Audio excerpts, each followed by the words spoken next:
Estimado público, tengan ustedes muy buenas noches.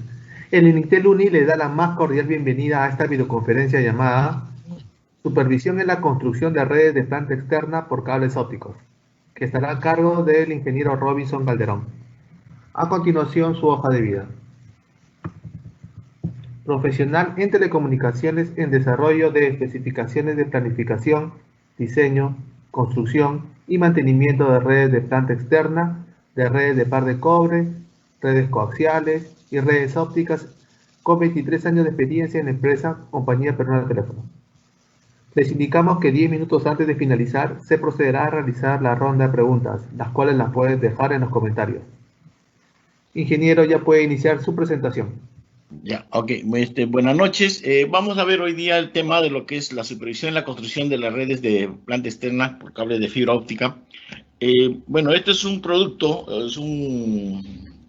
digamos, que se utiliza en telecomunicaciones. El cable de fibra óptica es un, digamos, material que ha ido reemplazando a las redes de pares de cobre y a las redes coaxiales por concepto de, digamos, de calidad y, digamos, de mayor beneficio en el sentido de mayor ancho de banda y tener, digamos, ¿qué le digo?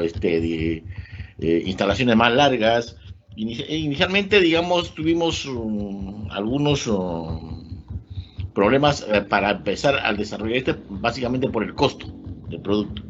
Hoy en día, el ancho de banda que nos exigen los servicios, básicamente lo que es Internet, que cada vez se requiere, y ahora que estamos en la época de pandemia, los colegios, que necesitamos, tal como estamos haciendo las aulas virtuales, entonces se requiere una gran velocidad y un gran ancho de banda, ¿no? Entonces, hoy en día, la ventaja que se tiene aquí en el Perú es de que se ha ido desarrollando a nivel nacional la red dorsal nacional de fibra óptica.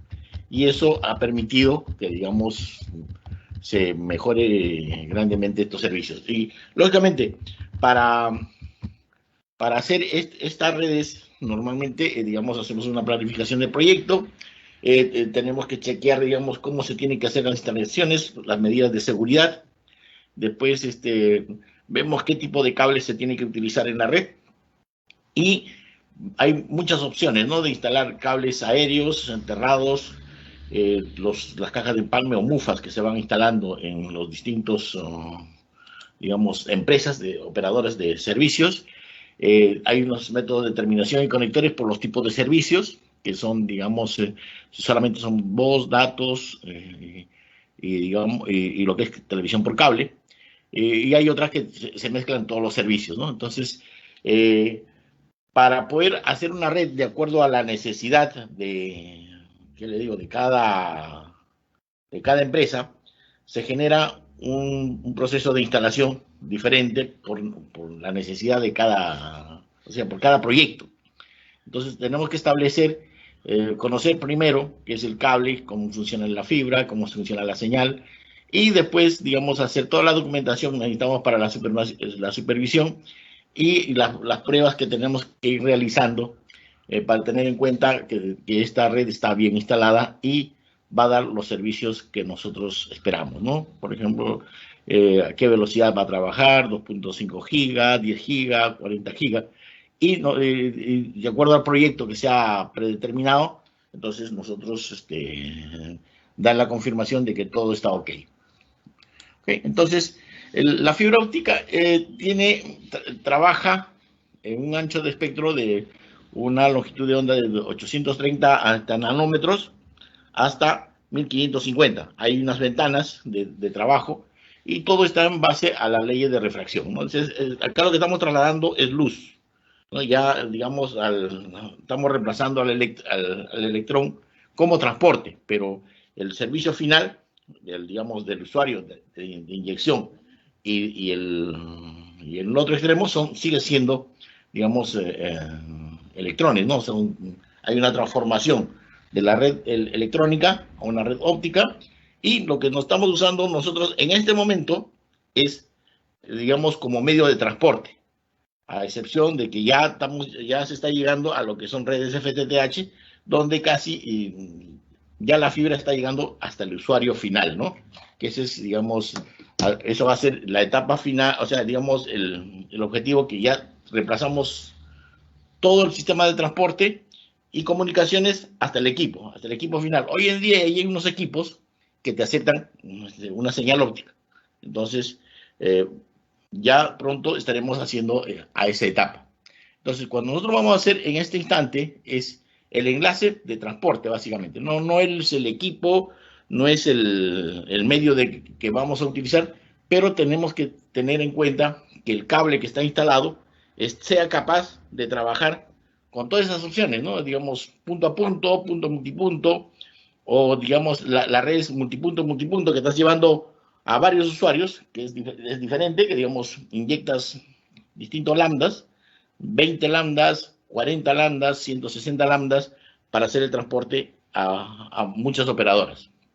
Entonces, en este caso nosotros, para poder llevar esta información, pues, hacemos uso de la óptica, y el medio de transporte es la fibra óptica. Entonces, la fibra tiene unos distintos componentes que necesitamos saber para poder verificar si está correctamente instalado esta red, o se ha seleccionado el cable adecuado para lo que hemos hecho, digamos, este proyecto, ¿no? Entonces, hay el concepto de lo que es la apertura numérica, los tipos de fibras. Por ejemplo, nosotros cuando queremos dar un servicio de triple play, para dos servicios de HDTV, necesitamos un ancho de banda de 18 a 38 megabits, 3 videos sobre demanda de 10.5 a 21 megabits por segundo, datos internet voz sobre IP de 1 a 20. Por ejemplo, el voz sobre IP ha reemplazado a lo que es la conmutación tradicional. Ya no se puede casi tarifar, por eso que ustedes ven, Telefónica ya no les pone tarifas por tiempo digamos, en los servicios de telefonía fija, ¿no? Entonces, la voz sobre IP, que escoges digamos, es la transmisión de voz sobre el protocolo Internet. La línea telefónica, tenemos el ancho de banda es muy bajo, estamos haciendo de 128 kilobits, y el total del ancho que se necesita para hoy en día es más o menos de 3080, y va creciendo cada vez más, ¿no? Entonces, los servicios que tenemos, que todavía existen, es el ADSL, el cable modem, el ADSL2 Plus, el VDSL2, que con velocidades que van de 8 megabits, pero a distancias de 2.4 kilómetros. El cable modem es más o menos a 200 megabits, pero a 1 kilómetro de radio.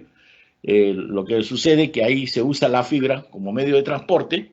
Es una red híbrida HFC, fibra coaxial, y tiene un punto intermedio a 1 kilómetro antes de llegar al usuario. Se transforma un nodo óptico, señal óptica, señal electrónica, y por medio de cables coaxiales llegamos al cliente, ¿no? Y logramos obtener unas velocidades más grandes, ¿no?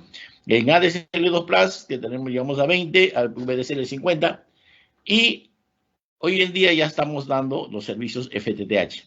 Lo da Claro, lo da Telefónica, lo está dando Vietel, y lo más probable es que Entel también lo va a estar dando. Y hay unas empresas que, digamos, que también están dando este tipo de servicios.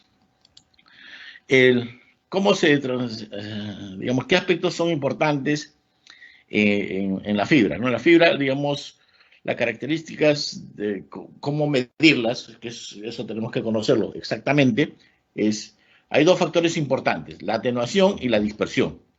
Entonces, la atenuación, hay las fuentes de cómo se va a degradar la señal en el transcurso de una instalación, son por efecto del mismo material, por la misma construcción, que son la pérdida de absorción y la pérdida de dispersión, que eso está ya preestablecido por el fabricante, que esos datos nos los va a dar, que digamos depende de la ventana que se va a utilizar, nos va a dar un valor. Después existe otras fuentes que normalmente son las partes constructivas, que digamos curvas, digamos torsiones, que nos va a dar unas macro curvaturas, y al final son atenuaciones que se van a incluir. Asimismo, conectores, empalmes, digamos, algunos otros elementos pasivos, que pueden ser atenuadores, pueden ser divisores ópticos. Entonces, esos son otros elementos que nos van a dar atenuación de la señal. Y eso va a depender de acuerdo a la ventana, ¿no? Es diferente trabajar en la primera, segunda y tercera ventana. El otro efecto que tenemos que tener en consideración en un enlace óptico es la dispersión. Existen, digamos, principalmente dos: dispersión modal cuando son las señales multimodo, y la dispersión cromática cuando estamos usando las fibras monomodo, ¿no? Que es donde prevalece más este factor. Aunque hoy en día adicionalmente tenemos la dispersión de lo que es del PMD, por efecto de la polarización de la señal, ¿no? Entonces, eso es otro que vamos a ver de acuerdo a la velocidad de transmisión que se nos va generando. La señal de, digamos, de la luz, nosotros lo inyectamos al núcleo por medio de digamos, de la apertura numérica, y lo transmitimos, digamos, casi el 90-95% por el núcleo, y hay parte de la señal que va a ir por la corteza, que tiene un índice de refracción muy cercano al valor digamos, de la fibra. Cuando el núcleo es muy grande, entonces vamos a ver que hay algunas fibras, algunas señales que tienen mayor recorrido de acuerdo al ángulo como está inyectado. Entonces, cuando vamos a transmitir, hay distintos modos que vamos a poder generar, ¿no? Eso va a depender mucho del diodo. El diodo, a la hora de, digamos, de generarte la señal, va a generar distintas frecuencias y va a ir inyectando de distinto modo a la fibra. Entonces, hay algunos modos que van a tener mayor distancia que la otra, entonces por eso que hablamos de la dispersión modal.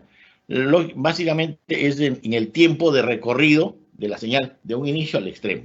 Entonces, existen dos tipos de fibra, que digamos, esto es la apertura numérica, cómo se va a inyectar la señal.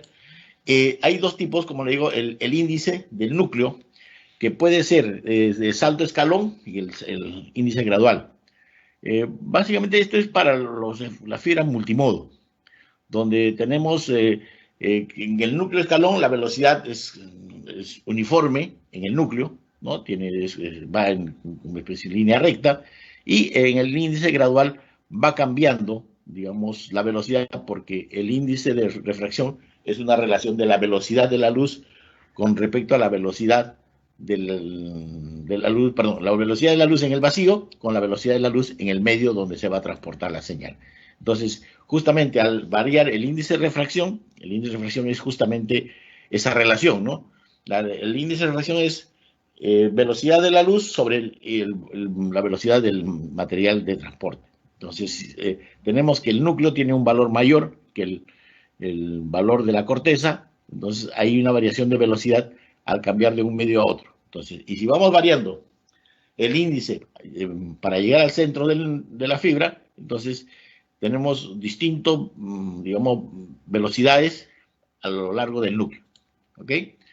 Eso es el comportamiento, como va en estos distintas fibras, que es una línea recta, normalmente cuando es el salto índice o el índice escalón, y tenemos variable como una especie sinusoidal cuando va en el índice gradual, ¿no? Entonces, la diferencia, ¿qué ventajas tenemos una de otra? Es de que la dispersión modal es mayor en el índice salto de índice que en el gradual. En el gradual, a la hora de modificar, normalmente tenemos una mejora en la dispersión modal de la fibra. La señal digamos, que se inyecta en la fibra, digamos, por ejemplo, digamos, ¿qué tal puro tiene que ser este material? Por ejemplo, es un vidrio de sílice. Si lo comparamos, por ejemplo, con el vidrio de una ventana, que en 3 centímetros se degrada un 50%, un vidrio de lentes que utilizamos, que es más fino, que en 30 centímetros se degrada el 50%, y en la fibra óptica aproximadamente en 10 kilómetros se va a degradar un 50%, ¿no? Y depende de la señal. Entonces, más o menos es una relación como es el efecto, ¿no? Lo real es diferente.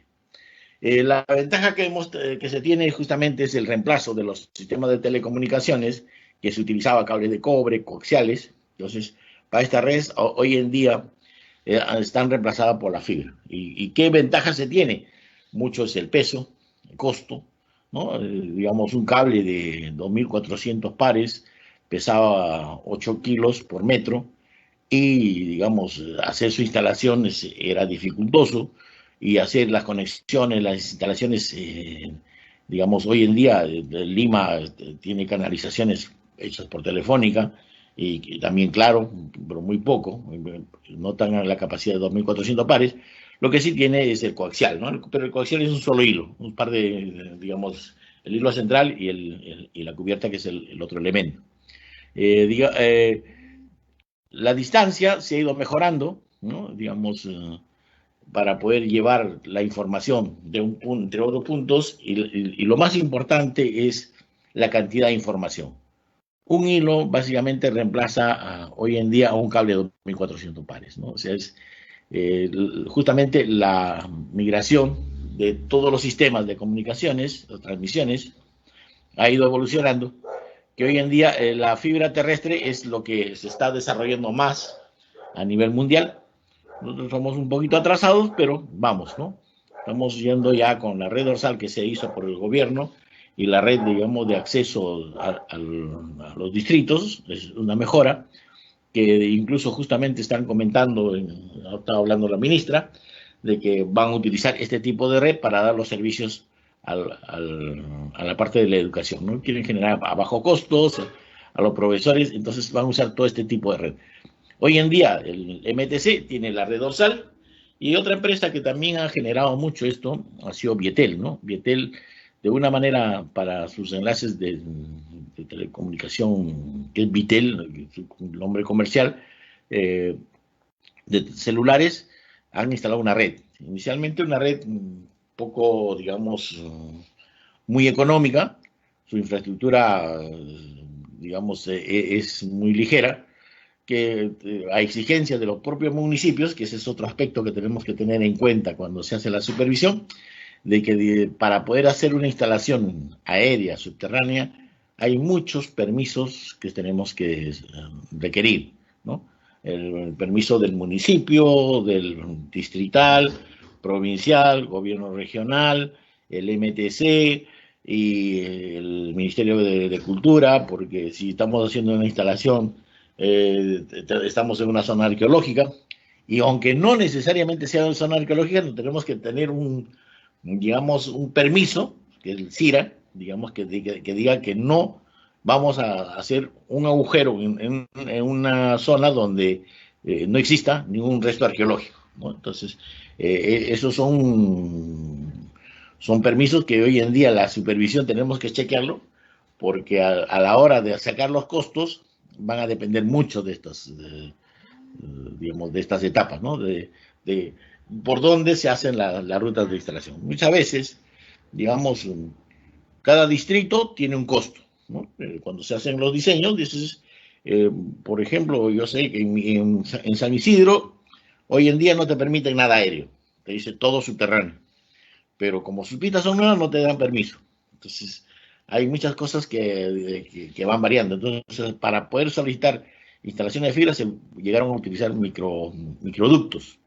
Son un sistema, digamos, diferente del cableado normal y que se logró, digamos, instalar tanto Claro, Telefónica y Vietel instalaron, y también Entel han utilizado los microductos para sus redes de enlaces de entre centrales, ¿no?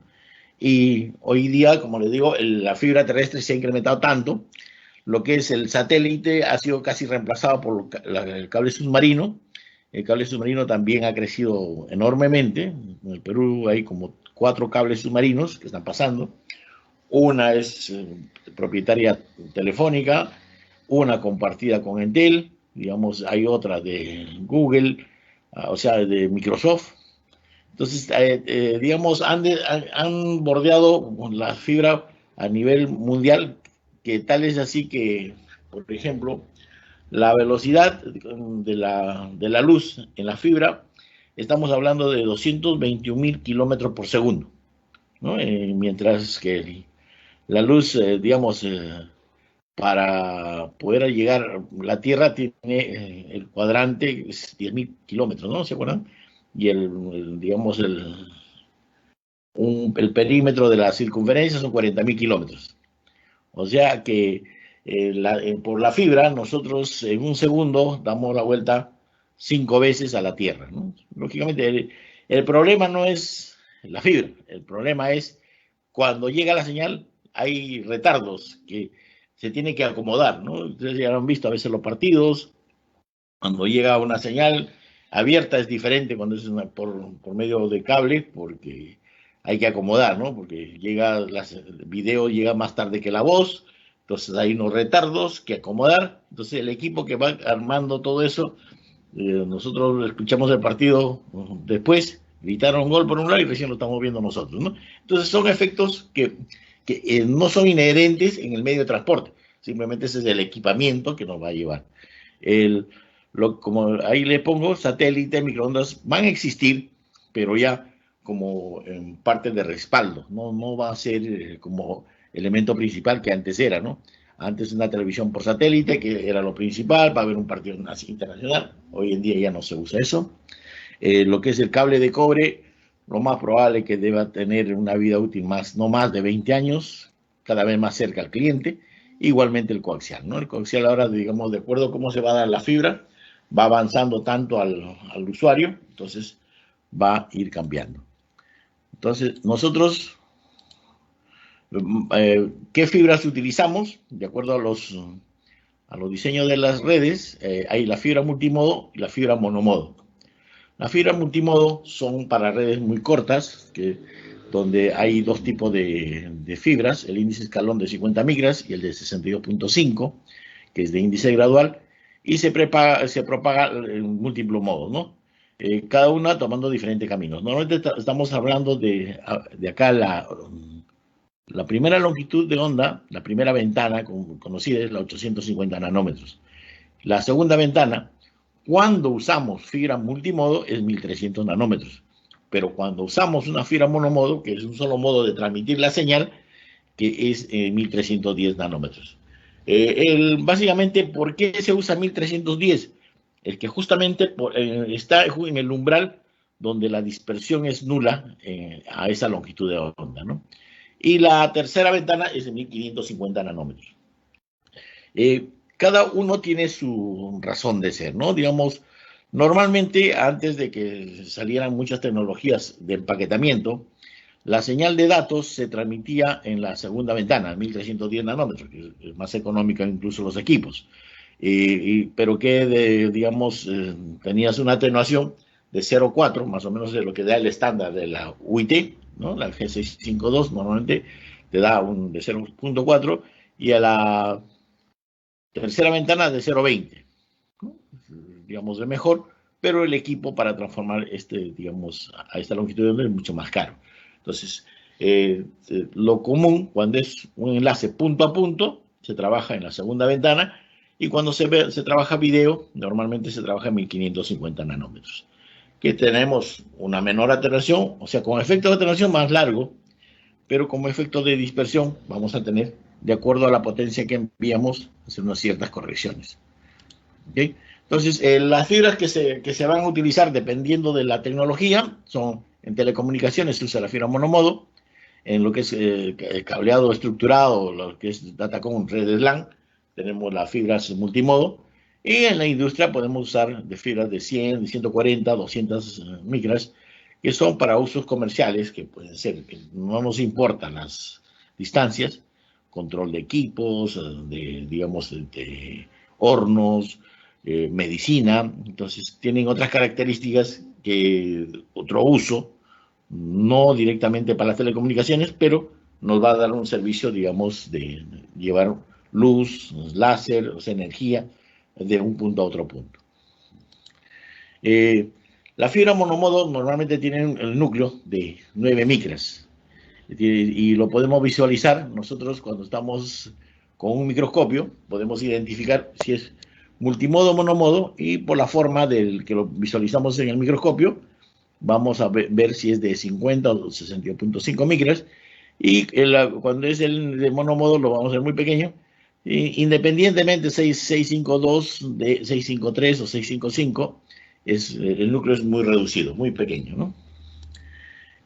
La atenuación, como les decía, que es el primer factor para verificar de un enlace, que es el primer punto que tenemos que para hacer un chequeo. Vamos a ver, la fibra multimodo normalmente tiene una atenuación de 0.5 dB en 1 kilómetro en la tercera ventana, perdón, en la segunda ventana. En la primera ventana, 2.5 dB. Eso quiere decir que la señal se nos va a degradar muy rápidamente mientras estamos usando, digamos, utilizando este tipo de fibras. En la fibra monomodo tenemos en la segunda ventana 0.35 y en la tercera ventana 0.20. Entonces, vemos que cuanto más longitud es mejor, pero los equipos que se requieren tanto de inyección y de recepción son más sofisticados, son un poco más caros, tienen su vida útil más reducida. Entonces, para lo que es transmitir en fibra multimodo, en la primera ventana normalmente se usa un LED. Con un LED es suficiente, te da la potencia muy baja, pero su vida útil más larga. Entonces, y puede usar. Pero la desventaja que es no vas a distancias grandes, ¿no? La fibra multimodo en 1300 se utiliza láser, ¿no? Láser longitudinal. Y, por ejemplo, ya digamos, pero también tiene esa atenuación de 0.50. En el caso de las fibras monomodo, ya tenemos que usar otro tipo de láser, ¿no? De alta energía, y los cuales, digamos, logramos tener grandes distancias y digamos, la desventaja que son tiempo de vida muy reducido, que al final eso va de acuerdo al equipamiento que vamos a dar, ¿no? El comportamiento de la fibra de acuerdo a la longitud de onda es de acuerdo a esta gráfica, donde visualizamos básicamente para las fibras monomodo. Por eso que estamos hablando desde 1100 para arriba. Entonces, el comportamiento que nosotros trabajamos es de la segunda y tercera ventana. Ahí hay dos tipos de fibra para reconocer si es una fibra con pico de agua, sin pico de agua, que más o menos hasta el año 2000 todos los cables eran con pico de agua. 2001 ya empezaron a producir los cables, los hilos de fibra, no el cable en sí. El cable es independiente al hilo, ¿no? Entonces, a la hora de que, digamos, a una longitud de 1400 ya se pudo bajar la atenuación a 0.30 más o menos, ¿no? Entonces, por ejemplo, en esta curva, vamos a ver, visualizamos por un lado, del lado izquierdo, las curvas con respecto a la atenuación. La línea verde y la línea punteada son las dos curvas de atenuación de la fibra de acuerdo a la longitud de onda. Y las otras curvas son la dispersión. Y digamos, los factores están al lado derecho. Ahí vemos números positivos y negativos.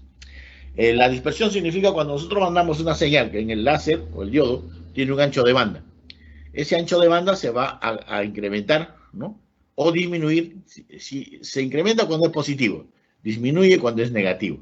Entonces, pues, lógicamente, digamos, nos conviene que no varíe mucho, ¿no? Más se trabaja con positivo que negativo, porque negativo se nos puede, digamos, confundir las señales y es mejor trabajar en el lado negativo. Entonces, por eso que, digamos, si ustedes visualizan, en 1300, cuando es cero, está aproximadamente 1310, ¿no? 1312 nanómetros es específicamente el estándar donde dices que, digamos, que tiene cero dispersión.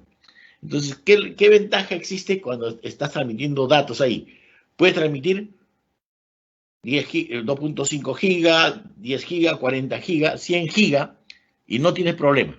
¿Por qué? Porque lo único que te vas a tener que preocupar es digamos, la atenuación del cable, ¿no? La señal.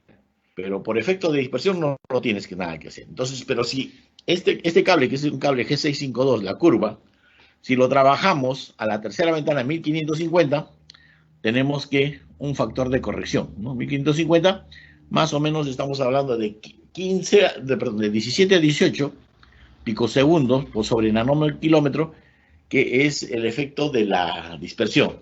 Ahora, el equipo de recepción nos va a decir hasta cuánto de esta dispersión es aceptable. Entonces, lo mismo, entonces, ¿qué nos va a dar? Que digamos que tenemos, si se nos degrada la señal en el enlace, tenemos que hacer una corrección por dispersión. Solamente cuando trabajamos a la tercera ventana, ¿no? A la segunda no hay problema. Entonces, ¿qué ocurre? Normalmente, digamos, si es una señal, porque estamos enviando en punto a punto, lo trabajamos en 1310. Pero si esa fibra es multicanal, enviamos CWDM, entonces que trabajamos desde 1216 a 1600, entonces ya tenemos ciertos problemas. Y si utilizamos DWDM, que está más o menos en la banda C, ¿no? La banda CL, y entonces CSL, entonces trabajamos de 1490 a 1600. Entonces, en ese ancho de banda, que se tramitaba en muchos canales, definitivamente la 652D es importante a qué velocidad de transmisión vamos a llevar, ¿no?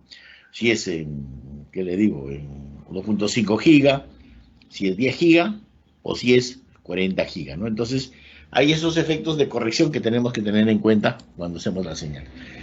Acá tenemos, digamos, por ejemplo, los detalles de la dispersión a la fibra G652, la G653 y la G655. Como le comentaba, la 652 tiene 0 de dispersión en 1312 nanómetros y en 1550 de aproximadamente 17. Entre 17 y 18 va a depender del fabricante en realidad, ¿no? El fabricante te va a decir, tengo un máximo de 17 y un mínimo de 13. Entonces, hay que evaluarlos y medirlos a la hora para determinar este valor. Ahora, la G653 se tiene que la dispersión es 0, o sea, una fibra desplazada, le llamamos. Para lograr eso, lo que se use es modificar el núcleo de la fibra. El núcleo de la fibra se hace una deformación tal que, digamos, logramos obtener este tipo de curva de dispersión. Entonces, vamos a tener 0. Normalmente esta fibra era para los cableros, ¿no? O sea, como se trabajaba video a esa longitud de banda, entonces era excelente. Pero, ¿qué ocurre con el WDM? ¿No? El WDM es un ancho de banda. Entonces, como le digo, lo ideal es trabajar siempre en el lado positivo de la dispersión. Entonces, normalmente es una fibra desplazada, no 0, a la tercera ventana, y es un poco más hacia arriba y tiene otra forma el núcleo para lograr este valor, ¿no? Entonces, a 1550 no es 0, pero es un valor de 3 a 4 dB, o sea, perdón, 3 a 4 nanómetros sobre, digamos, picosegundos sobre nanokilómetro, y hacer las correcciones nos va a permitir, digamos, trabajarlo hasta 40 gigas sin ninguna dificultad. Entonces, el espectro, cuando nosotros trabajamos, digamos, el ancho de banda, como le decía, si es en la segunda ventana, tranquilamente no tenemos ningún problema. Entonces, en la tercera ventana, en 1550, es todo lo que es KTB. Pero cuando ya tenemos los sistemas de multipunto, hay 3 tecnologías. La CWDM, que tenemos ancho de bandas de 1 hasta 20 clientes, que tiene un ancho de banda de 50 nanómetros, de 50 a 100 nanómetros, que podemos dar un banco, otro banco, y no interesando el protocolo, puede ser protocolo SDH, el otro puede tener otro protocolo Internet, ¿no? Entonces se combinan estas señales y podemos llevar por medio de una fibra a múltiples clientes. Y en DWDM normalmente son para operadores, ¿no? Que envías empaquetamientos alta velocidad y usas la banda SCOL, ¿no? Entonces, el ancho de banda es desde 1490 más o menos hasta 1625. Entonces, en ese ancho de banda, necesariamente las fibras tienen un comportamiento diferente, ¿ok? Entonces, el resumen, digamos, de las atenuaciones, tenemos, como decíamos, como parte del material, uno es la difusión y el otro es la absorción, ¿no? Digamos, esos son los efectos de cómo se pierde. Y el resumen de todo eso es los valores de 0.4 dB por kilómetro, el efecto de estos dos valores, ¿no? Porque este es por efecto de material. Después tenemos lo que es las microcurvaturas y cómo se va parte de la señal cuando doblamos. Pero esto ya es por efecto de instalación. Muchas veces lo doblamos en las cajas de empalme, en las cajas de, digamos, los ODFs, los distribuidores ópticos. Entonces, y parte de la señal se va a ir. Claro, la fibra no está rota, o sea, no está, digamos, quebrada, pero parte de la señal y hay unas pérdidas adicionales. Y ahora, lo que ocurre que muchas veces esta pérdida en la macrocurvatura lo vas a visualizar no en la segunda ventana. La segunda ventana puede que la señal se vaya muy bien, pero en la tercera ventana sí tenemos esa dificultad. Entonces, acuérdense que nosotros tenemos la atenuación en la tercera ventana es menor que en la segunda, pero cuando nosotros hacemos una medición y logramos obtener valores de atenuación más altas en la tercera ventana, significa que hay una macrocurvatura. La microcurvatura se pueden dar en el caso, digamos, de que existen unas señales que normalmente por algunos daños que se han generado, pues son muy pocos, pero se pueden generar algunas pérdidas. Hay otras pérdidas que, digamos, atenuaciones que es importante tener en cuenta, son los conectores. Los conectores, que es donde tenemos que tener mucho cuidado, y más cuando, digamos, queremos verificar si está bien instalado o no está bien instalado o no está bien fusionado. Por ejemplo, en el primero es cuando son conectores angulares, ¿no? Están desfasados y normalmente por suciedades de la copla, digamos, donde vamos a colocar los conectores, ¿no? Entonces ahí nos desfasan y hay mucha señal, que eso es uno de los problemas muy comunes. Después tenemos el otro, digamos, son alineados, pero también están desfasados, ¿no? O sea, digamos, los núcleos no están tan centrados. Digamos, la no circularidad, ¿no? Y hay otros que tienen distinta medida, ¿no? Distinta medida hay por varios aspectos. Uso una fibra G652 con una 655 y la atenuación podemos llegar hasta por lo menos 2 dB. Entonces, y eso es demasiado. Ahora, lo peor es que muchas veces lo podemos obtener instalando cables de diferentes fabricantes.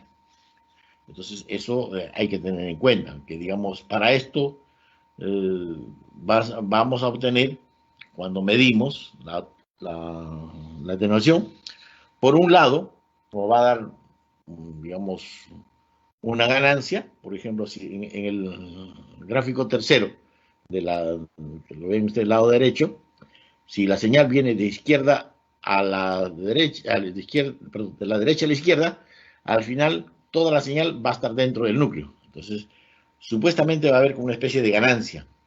Pero si lo medimos del lado izquierdo al lado derecho, va a haber una pérdida mayor. La norma de la OIT indica que esto se tiene que evaluar en ambos sentidos, ¿no? En las mediciones, la mejor manera de probar, o sea, siempre es para digamos, un enlace va a funcionar, es con el medidor de potencia y una fuente de luz, ¿no? Una fuente de luz en la segunda y tercera ventana, o hicimos un último modo en la primera ventana, y es el que nos va a dar el valor real de la atenuación. El OTDR, la dificultad que se tiene en el OTDR es de que tiene unas zonas muertas, por los pulsos que envía, porque son señales que envía. Entonces, va a haber una zona que no lo va a visualizar cómo está el enlace, ¿no? Entonces, a veces hay que poner una bobina digamos, de acoplamiento para poder llegar a obtener los verdaderos valores. Y ahora, lo importante, digamos, acá es dependiendo del tipo de red, ¿no? Si es una red simplemente de enlaces, no hay ninguna dificultad, pero si es una red de FTTH, ya tenemos problemas. Porque una red de FTTH solamente podemos probarlo de un solo sentido, ¿no? Del lado cliente a la central. Del lado de la central al lado cliente es un poco complicado por los splitters que están instalados en la red, ¿no? Entonces, esa es una de las dificultades que nosotros vamos a tener.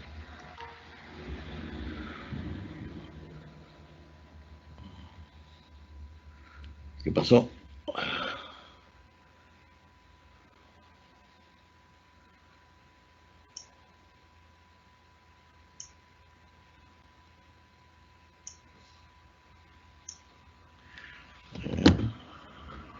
A ver,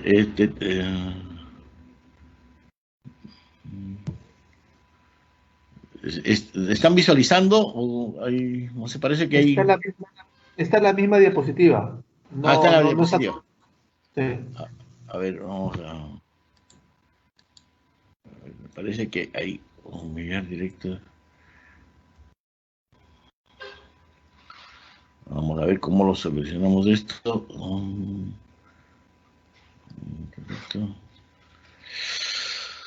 Y deja de compartir y Ya, después vuelvo a vuelvo a compartir. darlo, ¿no? A compartir. Ya, ok. Ahora sí, ya está. Sí, ahí tiene razón. Disculpe, ¿eh?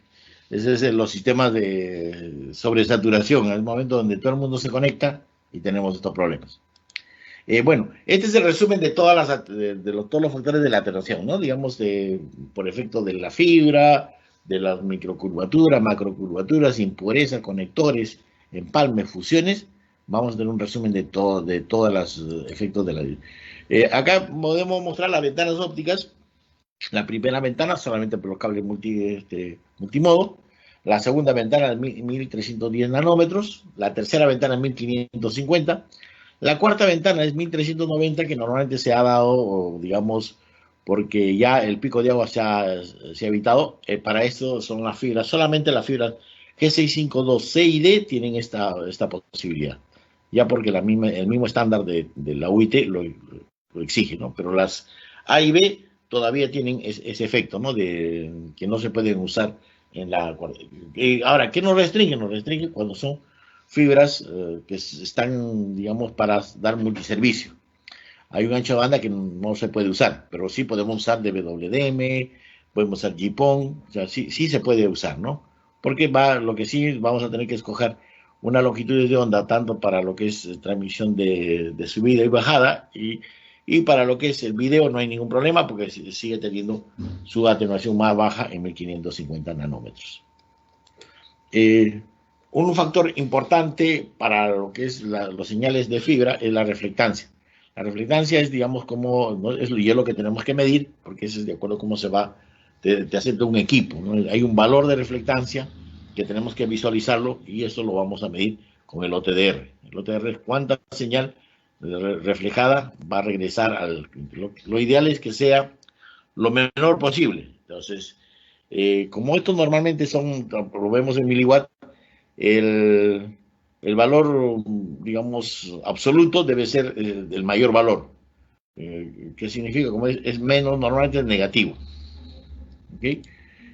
Hay la pérdida de inserción, donde, digamos, colocamos un dispositivo y la potencia de entrada, digamos, la potencia de salida siempre es inferior. Y pues tenemos un insert loss que, digamos, le llamamos la pérdida de inserción, ¿no? Acá está el resumen de lo que yo les decía de la dispersión. La dispersión en sí es, digamos, para 652D. La línea azul es con respecto al material. Todas las fibras van a tener esa misma curva. La que varían es la dispersión de guía ondas, la línea roja. La dispersión de la guía ondas, digamos, es cómo está hecho el núcleo. Si el núcleo es, digamos, de salto escalón, es como está en esa curva. Y entonces la sumatoria de las dos nos va a dar que 1310 o 1312 nanómetros es cero. Entonces, a partir de ahí es donde trabajamos. Podemos trabajar antes también, pero en lo negativo tenemos que trabajarlo un poco, digamos, con cuidado. Entonces, y llegamos a 1550, vemos que más o menos aproximadamente 17 picosegundos, que son correcciones que tenemos que tener en cuenta en la dispersión. Cuando queremos usar la G653, lo que hacemos es cambiar la guía ondas, o sea, otro modelo de la guía, y lo que hacemos es bajar esa guía ondas, y lo que hacemos es trasladar la curva final de 1310 a 1550. Y la 5.5 es el mismo efecto, pero no llegando hasta 1550, ¿no? Entonces, ese es el efecto de cómo se logra, digamos, obtener las dispersiones diferentes. La diferencia de la fibra, la más económica, este es el estándar. Las otras modificaciones del núcleo, ya verán ustedes que es un poco más caro, no solamente por el equipo, sino que su núcleo es diferente modelo, a veces un poquito más ancho, entonces mezclar esas dos fibras no se debe, ¿no? Nunca se debe mezclar una fibra G655 con una 652. De acuerdo a cómo se van transmitiendo la señal, los slots son más cercanos, de acuerdo a la velocidad, en 2.5. Vean ustedes, es una separación que se tiene, a 10 gigas se van cortando, y a 40 gigas ya los relojes de 125 microsegundos están muy casi juntos, ¿no? La mayor velocidad significa menor espacio entre pulsos. Entonces, justamente lo que les comentaba, ¿no? La dispersión cromática, dependiendo del equipamiento, porque los equipos de Giga Ethernet dicen si vas a llegar a transmitir 2.5 giga, su dispersión cromática te acepta hasta 18.817 picosegundos nanómetros como máximo, ¿no? Entonces, esto lo dividimos entre, ahí dice 17, pero algunos son 18, y nos da que, digamos, 2.5 giga con efecto de transmitir, digamos, en la longitud de onda de 1550, podemos llegar a 1045 kilómetros. Entonces, por efecto de la dispersión, no hay ningún problema. Acá sí lo que tenemos que preocuparnos es por la atenuación. Si ahora queremos enviar 10 gigabits por segundo, entonces el equipamiento nos pide que su dispersión cromática máxima es de 1176. Si lo dividimos más o menos entre 18, 65. Algunos llegan a 13, podemos llegar hasta 80. Entonces, con la fibra G652 tenemos que compensar la señal por dispersión cromática cada 60, 80 kilómetros. Siempre, acuérdense que sí, siempre y cuando transmitamos a 1550 nanómetros. Que si lo transmitimos estos 10 gigas en la segunda ventana, no hay ningún problema. Ahora, queremos transmitir 40 gigas. El equipamiento te pide 73.5. Entonces lo pone 18 a cada 4 kilómetros. En este caso ya la dispersión libre pues desplazada se tiene que usar, ¿no? Ya la 652 no es conveniente siempre y cuando lo trabajamos a la tercera ventana. Pero si lo trabajamos a la segunda ventana, no hay ningún problema. Por eso que siempre hay que tener en cuenta a qué velocidad y con cómo vamos a llevar la información, ¿no? Entonces, ahora, lógicamente, si es DWDM, definitivamente vamos a tener cierto problema para transmitir 40 gigas, ¿no? La dispersión de modo de polarización es algo que ya viene hace unos 6 años a 7 años, tomando una necesidad porque los equipos te van exigiendo. Y lo que pasa es que la señal no siempre va digamos, en una línea vertical, también va horizontal. Entonces, a la hora que va la señal en estos dos tipos de polaridad, entonces, digamos, hay un desplazamiento, ¿no? La birrefringencia. Entonces, a la hora que van a distinta velocidad, van a sumarse estas velocidades, o sea, van a desfasarse, y al final la que llega va a tener un problema que le llamamos el PMD. Entonces, esto, digamos, muchas veces ahora lo están corrigiendo de fábrica, pero aún así, digamos, uno de los factores importantes no solamente es el efecto de fábrica, sino es el efecto de que, digamos, la instalación ha sido mal hecha, digamos, y justamente ahí va nuestra parte que tenemos que supervisar que estos trabajos estén muy bien realizados para evitarnos estos problemas, ¿ok? Son las causas de la fabricación, externos, las redes, ¿no? Las redes de WDM, 80 canales. Tenemos para cuando hacemos 4 comunicaciones en CWDM, los tipos de cables, que acá es donde tenemos que tener mucho cuidado, de que hay, dependiendo del tipo de cable que vamos a usar en el tipo de red, ¿no? Porque ahora si hay cable aéreo, cable subterráneo, hay cables con alta tensión, hay que los cables ADSS, digamos, tienen que proteger para anti-tracking, siempre y cuando sean, en el caso de Perú, son de 65.000 voltios para arriba, en Estados Unidos estamos hablando de 120.000 voltios para arriba, entonces son las exigencias y tenemos que cumplir lo que establecen los parámetros de cada empresa, ¿no? Entonces, si bien hay que cumplir, podemos tener la razón, pero tenemos que, por ejemplo, en el proyecto de la red dorsal, no se quiso, no, o sea, no aceptaron poner postes de madera, todos hay postes de concreto, ¿no?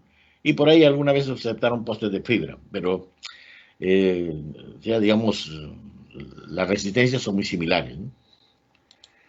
Tenemos los distintos tipos de cables, ¿no? Cables, digamos, ADSS, armadura de acero, dependiendo de cómo lo tenemos que instalar, directamente enterrado, van en ductos, cables OPGW, cuando son en las redes eléctricas, digamos, como parte de la red, porque es el cable de guarda, o cable de tierra, que le pueden llamar, los cables submarinos, cables híbridos casi acá no hemos utilizado, y los patchcord, digamos, dependiendo si hay pigtail, cordones, Los códigos de colores que se trabaja, digamos, esta es la EIA, este es el estándar americano, hay otro estándar europeo que lo usa Telefónica, ¿no? Los conectores, que es importante de ver, que permite el acoplamiento de las fibras, y hay muchas variaciones, ¿no? Dependiendo de la cantidad de usuarios que se tiene, se escoge el tipo de conectores. Hay distintos modelos que podemos tener el efecto del tipo pulido y la atenuación, que son generados, digamos, de acuerdo al pulido. Pulido plano, convexo y pulido angular. Que tener el angular, la ventaja que se tiene es la pérdida de retorno, es mayor a 70 dB, que es lo que realmente se quiere, y es por lo que se usa en KTV, ¿no? En la tercera ventana. Lo que siempre se dice que no se mezcle los UPC, o sea, los planos, con los angulares, ¿no? Porque se va a incrementar las pérdidas. Los distintos modelos, el mismo tipo de modelo de conector es la forma, y el otro modelo es el tipo de pulido. Ahí tenemos los acopladores, que digamos divisores ópticos. El efecto, digamos, del conector, que siempre, digamos, se trata de que centrarlo y evitar que, digamos, se ensucien, ¿no?, los adaptadores, ¿no? Ese es el problema que nosotros siempre vamos a encontrar. El lío de, digamos, a la hora de aceptar una planta, los ODFs, esto es lo que más ocurre, lo más probable.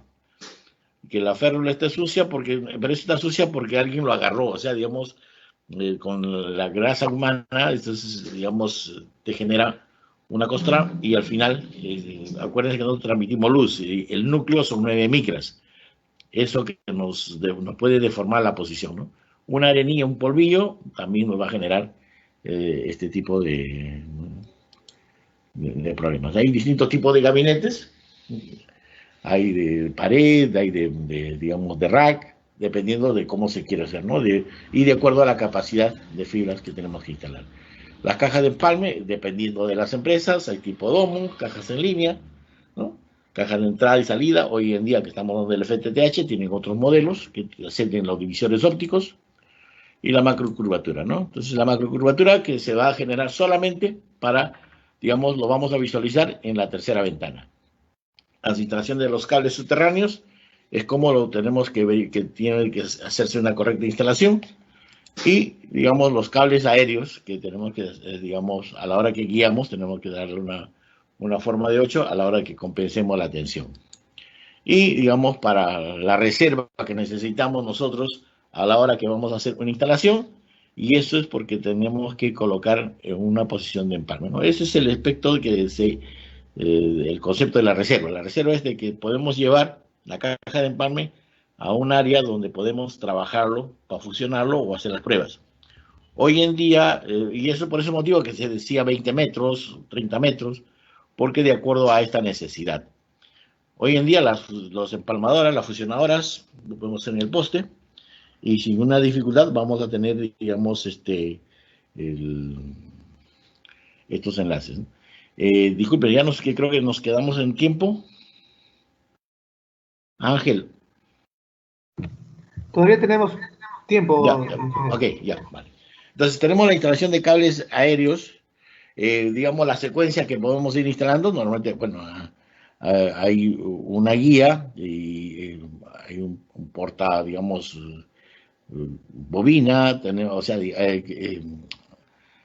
acá en Perú se ha instalado también este tipo, y después se han ido dejando por reducción de costos.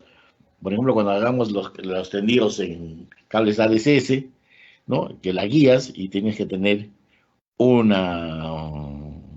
medidor de tracción para el tensado, porque acá es importante, digamos, los postes de energía tienen una distancia diferente que un poste normal de telecomunicaciones. Acá podemos tener vanos desde 100 metros hasta 2 kilómetros de distancia, ¿no? Entonces eso se ha dado en la red dorsal. Y son postes 11 metros, no más. O sea, tampoco no estamos hablando de postes muy altos. Cuando son torres de energía de 125, sí. Hay de 125, 250 hasta 500.000 voltios. Entonces, estos cables que se utilizan son cables anti-tracking.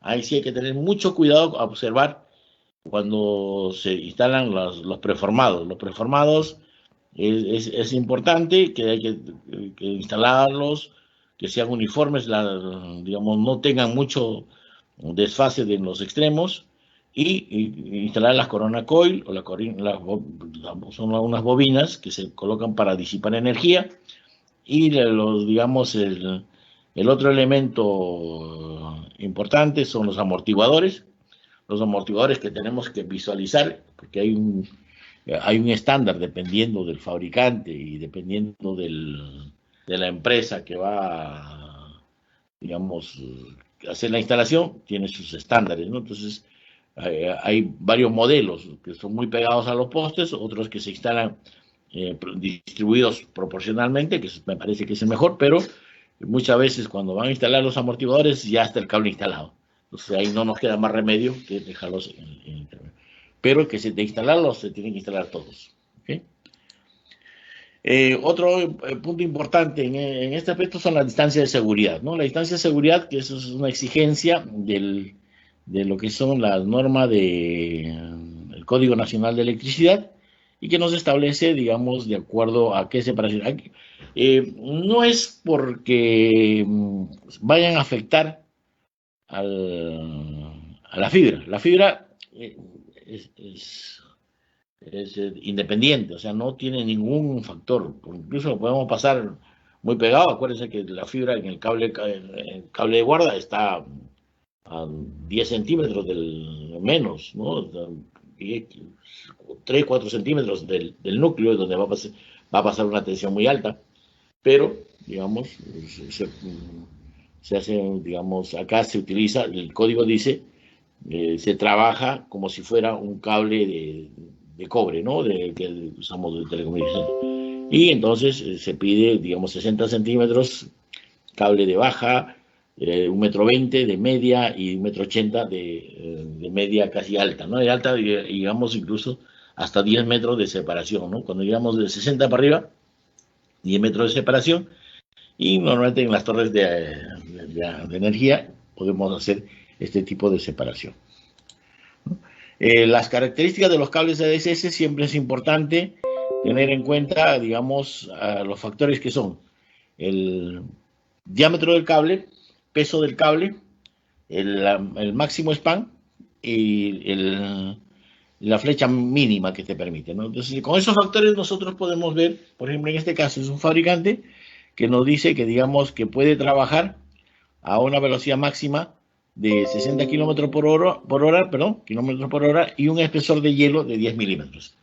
Esto se tiene que hacer una tabla para realmente evaluar si no vamos a tener problemas. Entonces, la flecha, hay dos maneras de cómo usarla, ¿no? Digamos, verificarlas. Una con un altímetro, pero la mejor manera de ver la flecha es haciendo marcas en los postes para una línea visual, y con una línea visual podemos ver si se ha logrado, digamos, el mínimo valor de flecha, ¿no? Que eso, digamos, si no respetamos eso, lo que estamos es excediendo en el span, ¿no? Digamos, una cosa es una instalación que lo hacemos a condiciones EDC, que son las condiciones de 15 grados, velocidad de viento cero, y otra cosa es cuando ya ese cable va a empezar a trabajar y empiezan a venir vientos más rápidos, que al final eso es lo que ocurre, y eso es lo más probable, que se rompan los cables, ¿no? Muchas veces los técnicos, los instaladores, trabajan más por estética que por aspectos técnicos, y eso es lo que nosotros no debemos permitir, ¿no? O sea, digamos, si hemos fijado una flecha mínima, tenemos que respetarla. Incluso, por ejemplo, para los vanos de 2000 metros, hemos tenido que cambiar la flecha y para mantener la tensión. Entonces, normalmente estos cables tienen una tensión de carga máximo de trabajo, y lo podemos utilizar cuando estamos ejecutando, ¿no?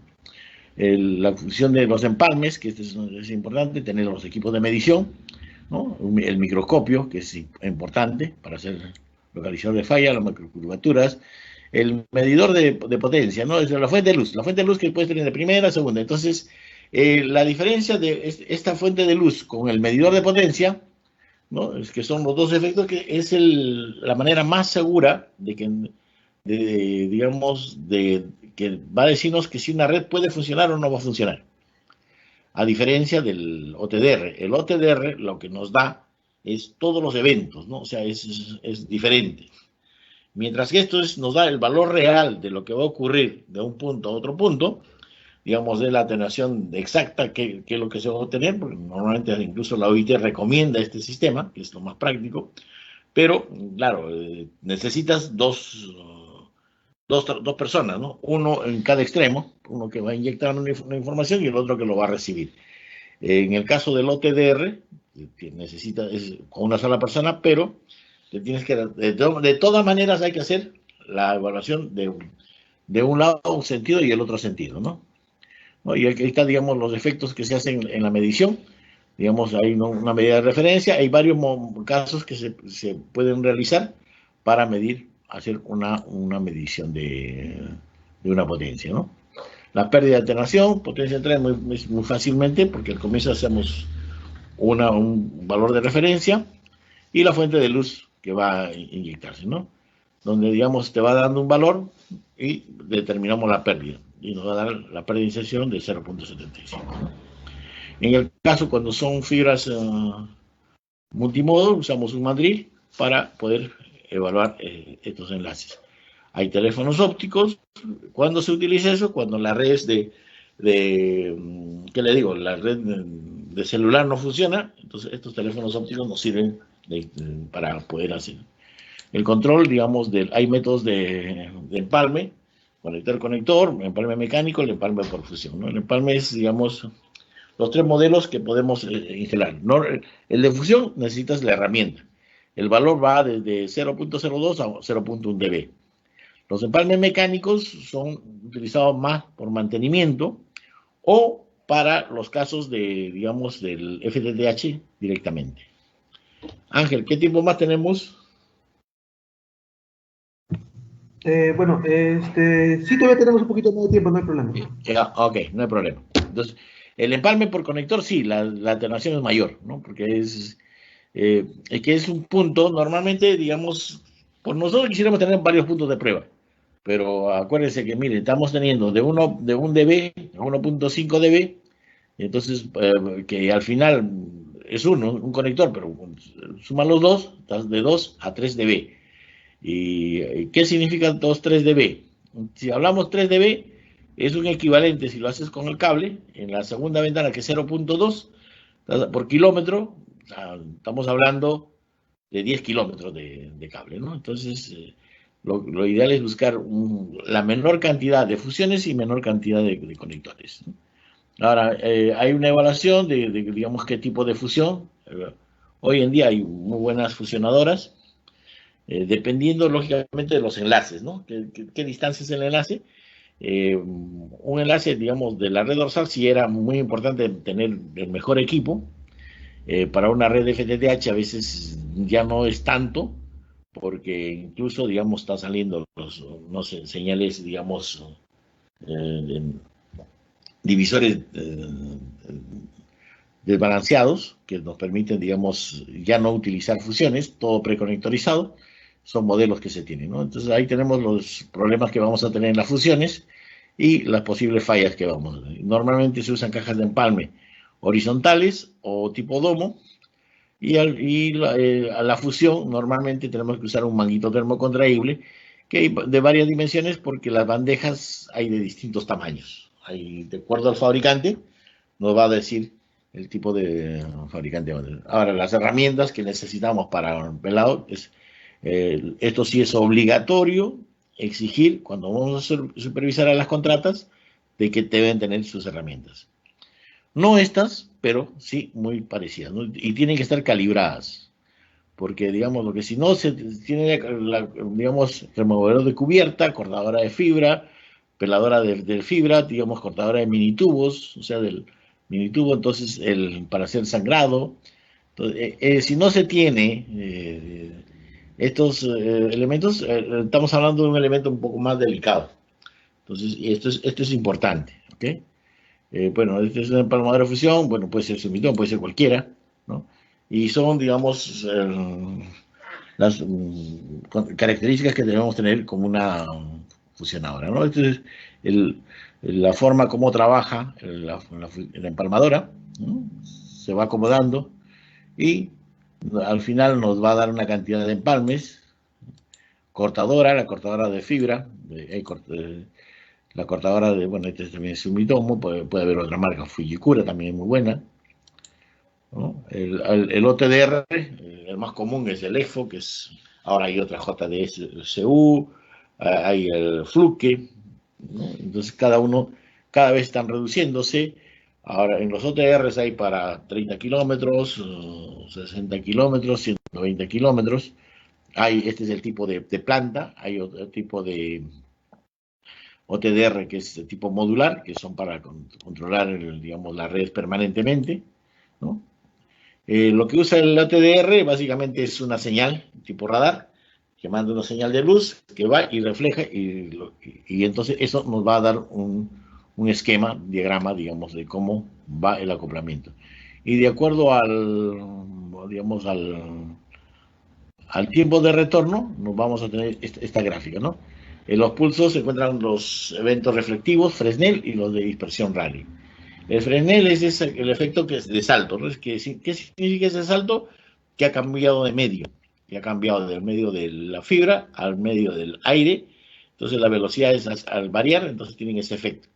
El Rayleigh es la misma, digamos, el mismo material, sino que la atenuación por efecto de este material. Entonces acá, por ejemplo, ahí tenemos los distintos tipos de eventos, ¿no? El evento del Fresnel, que es el que están esas protuberancias que se van saliendo, dependiendo del tipo de conector, y tenemos la parte del Rayleigh, es justo donde se está mostrando la parte de la bajada de la atenuación del mismo cable, ¿no? Es básicamente lo que habíamos visto de los distintos factores, ¿no? De la dispersión y la señal ¿no? La longitud de onda se viene menos atenuada, ¿no? Ya por ejemplo, el efecto no reflectivos y el efecto Rayleigh, ¿no? El OTR nos va a dar la distancia y nos va a decir exactamente qué valores tienes en cada punto. Esa es la ventaja, que no lo vamos a tener con el medidor de potencia y la fuente de luz. Pero como valor exacto para funcionar un enlace es el otro, ¿no? Claro, nos va a decir también si hay una macrocurvatura, nos va a decir si hay una rotura, pero no nos dice la distancia, ¿no? Pero ahora, si comparen los precios de uno y otro, o sea, eso implica que, digamos, muchos técnicos tienen que usar lo que son los medidores de potencia y su fuente de luz, y algunos otros OTDR, ¿no? Los OTRs tienen configuración de índice de refracción, ancho de pulso, rango de distancia, longitud de onda y el tiempo de adquisición, ¿no? Tiempos de cada vez cuando se va mandando los parámetros fundamentales en el OTR es el rango dinámico, el rango de medición, la zona muerta por atenuación y la zona muerta por evento y la resolución. Y eso lo vamos midiendo, digamos, de acuerdo al pulso que vamos enviando, ¿no? La unidad que nos va a dar el rango dinámico es qué distancia hasta qué distancia nos puede, digamos, el alcance en kilómetros que nos va a dar el equipo, ¿no? Digamos, hay módulos que nos dicen para 80 kilómetros, hay 120 kilómetros, el módulo del fabricante, ¿no?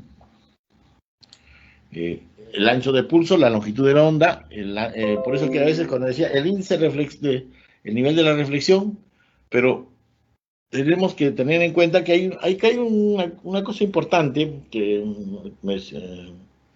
cuando medimos la longitud del cable, si no colocamos ciertos valores, al final vamos a sacar, por ejemplo, la longitud de la fibra, pero, digamos, acuérdense que la fibra no tiene la misma distancia que el cable, porque va oscilando, entonces, en tipo SZ. Entonces, hay una longitud que va a 1%.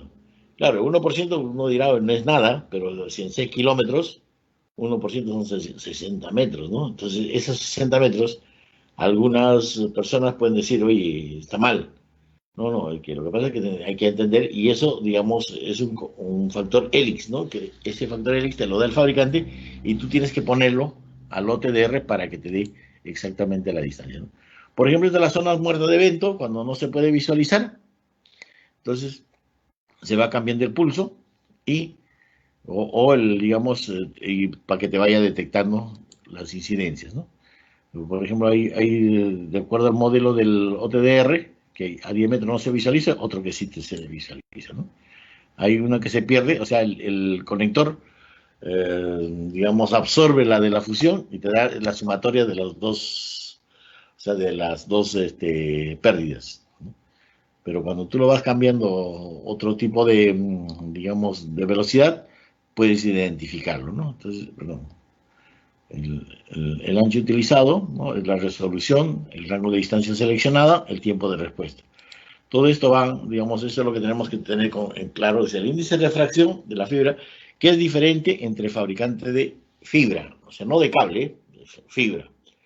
Muchos fabricantes de cables usan la fibra Corning, otros, digamos, Prysmian, o sea, Fiber usa su propia fibra. Entonces, el equipo sí te va a dar su pérdida de retorno óptico, el coeficiente de Baxter-Raleigh y el factor Helix. Factor Helix es cómo está, te va a decir, el 1%, 1.5%, para poder corregir distancias del que tenemos. Entonces, normalmente el OTR te puede dar todos esos rangos, ¿no? Sino que tú tienes que seleccionar. Normalmente se usa la segunda y tercera ventana, ¿no? Pero se puede usar para monomodo y multimodo. O sea, tenemos, o sea, digamos, del equipo, simplemente tú lo tienes que dar, ¿no? La pérdida depende de la longitud de la onda, ¿no? De acuerdo, digamos, miren, una cosa es que está a la segunda y el otro es a la tercera ventana, ¿no?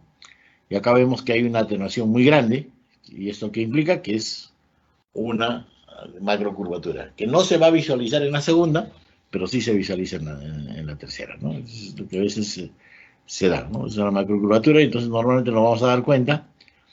Por ejemplo, esta fibra 16 en la segunda ventana tiene 9,64 y en la tercera ventana 2,65. Eso no debería ocurrir. Y por lo mismo nos cambia la longitud, ¿no? Que digamos, claro, trata de ver y no es... ese valor de la rotación es mucho mayor que la de 1150. Entonces, eso es un valor que siempre hay que tener en cuenta en la macrocurvatura, ¿no? Entonces, siempre, y estos son los efectos que vamos a ir teniendo en macrocurvatura, ¿no? La fibra dice 18 kilómetros, mientras que 1310 es 19,8. Entonces, ahí podemos ver a qué distancia está doblando el cable, ¿no? Entonces, acá, por ejemplo, es un resumen de acuerdo a la velocidad que enviamos los pulsos. Si el pulso es 10 nanosegundos, es muy detallado, pero mucho tiempo para visualizar los eventos. Entonces lo vemos, los más cercanos sí muy detallados, pero los más alejados y te vas a demorar demasiado. Entonces, acá ya va la experiencia de los técnicos para visualizar. Queremos el enlace total, es igual como si, ya casi funciona como si fuera una fuente de luz y un medidor de potencia, que es muy fácil, es decir, ahí tanto llega, pero ya después, de acuerdo a como queremos ir revisando evento a evento y evitar las zonas muertas, entonces le vamos disminuyendo el pulso, ¿sí? Entonces hay distintas velocidades de pulsos y vamos a tener curvas totalmente diferentes, algunos más detalladas que otras, ¿no? Entonces, a veces para longitud cortas, los pulsos son más cortos y nos puede encontrar el detalle de todo esto. ¿Cómo vamos, Ángel? ¿Ya? ¿Todavía? Sí, ya puede ir terminando para hacer la Ya, ronda de preguntas. ya.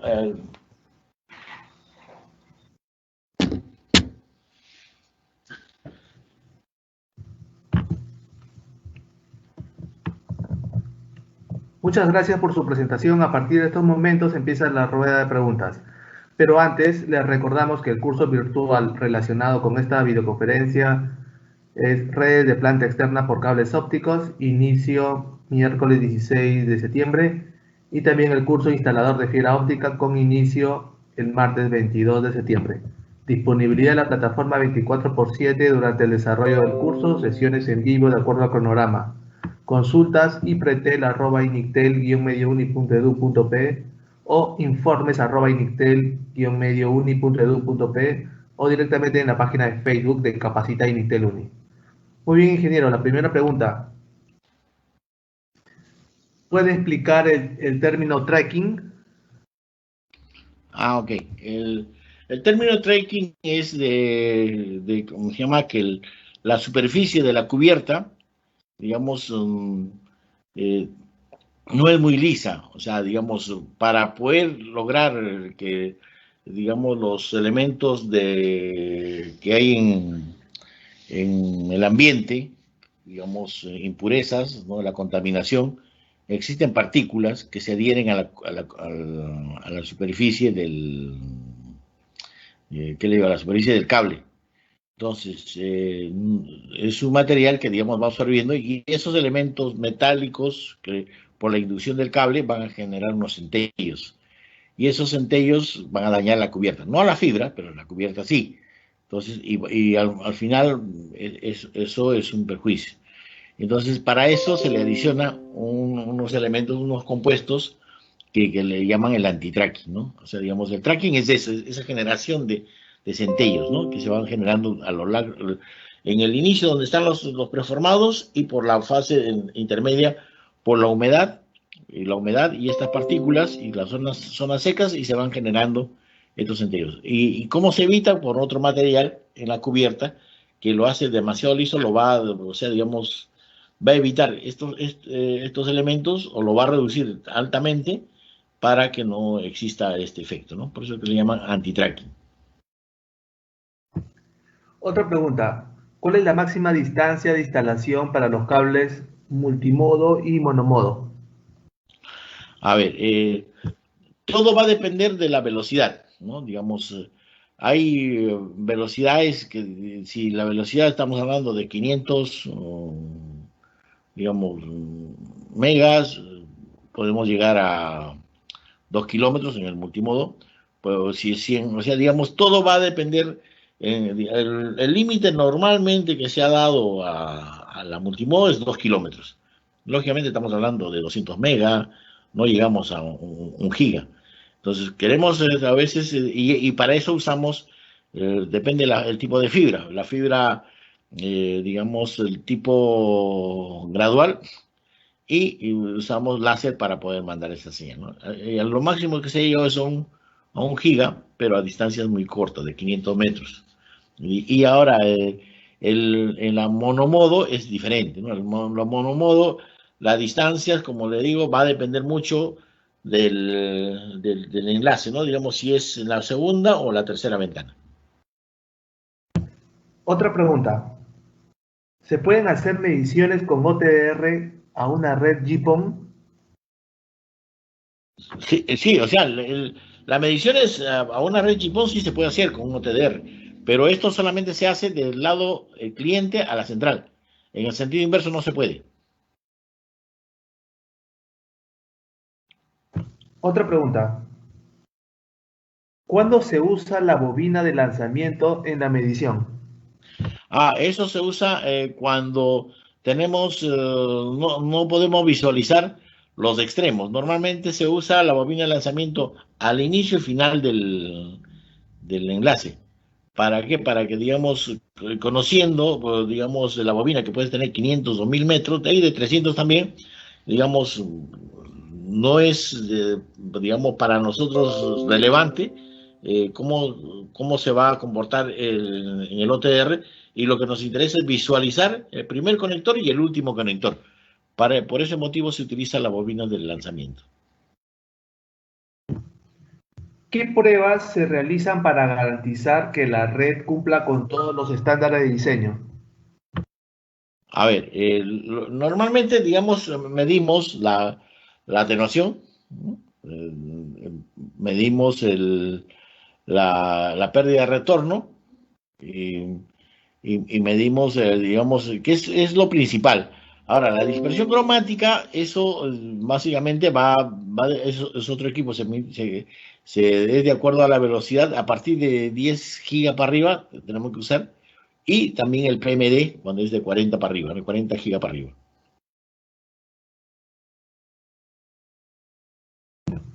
¿Qué marca de equipos certificadores recomienda? Bueno, lo que pasa es que, digamos, hay Fluke es uno muy bueno, EFO, digamos, o sea, digamos, eso va a depender mucho de los costos, ¿no? y la garantía de los enlaces que quieres hacer y dónde lo vas a trabajar. Por ejemplo, hay equipos que funcionan a nivel hasta 10.000 pies, que son 3.000 metros, y es para trabajar en cualquier ciudad que tenemos en la costa, pero siempre queremos trabajarlo en ciudades del interior, vamos a tener cierta dificultad. Entonces hay que, digamos, eso depende, digamos, de la necesidad que tengamos de capacidad económica y dónde vamos a hacer el trabajo, ¿no? La última pregunta, ingeniero. En una instalación FTTH, ¿qué es recomendable? ¿Empalme por fusión o empalme mecánico?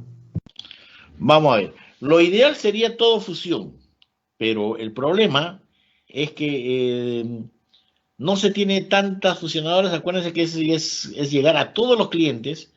Por eso que muchas veces se está usando los preconectorizados, ¿no? Preconectorizados de un lado y en el otro lado es un conector mecánico, para que el técnico, digamos, no tenga una fusionadora.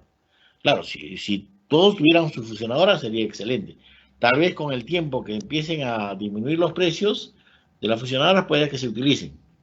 Pero están saliendo tan buenos a veces los conectores mecánicos que en el campo se están realizando, ¿no? Digamos, eh, como decía, por definición debería ser el fusionados, lo mejor. Pero por aspecto económico y necesidad, se tiene que ser el mecánico.